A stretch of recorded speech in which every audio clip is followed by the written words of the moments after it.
söön midagi. Ema, ma olen kodus.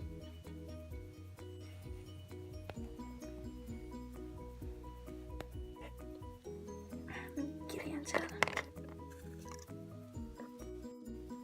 Läksin tööle, külmkapis on natukene kooki ja mahla. Seda oli arvata.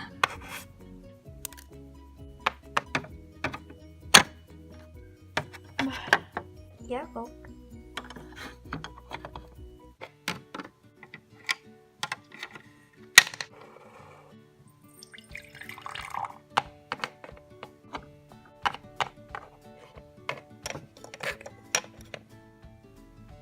Ma viskan, kui tunnid jätetakse pooleli.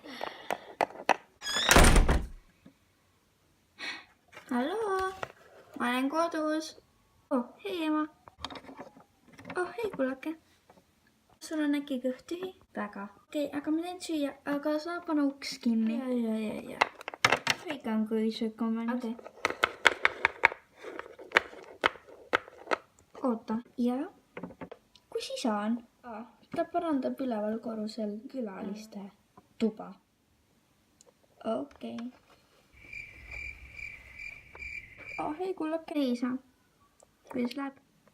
Hästi. Teades, ma lähen nüüd. Ma hakkan siia tegema.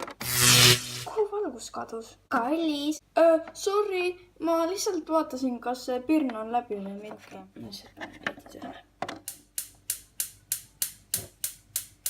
Palju parem.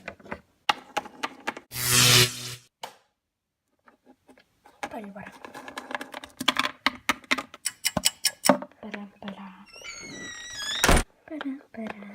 Hei kullake. Hei.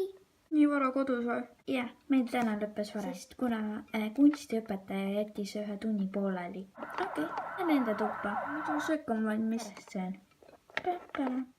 Nii pime on. Noh, vahet pole, mulle meeldib pimedus.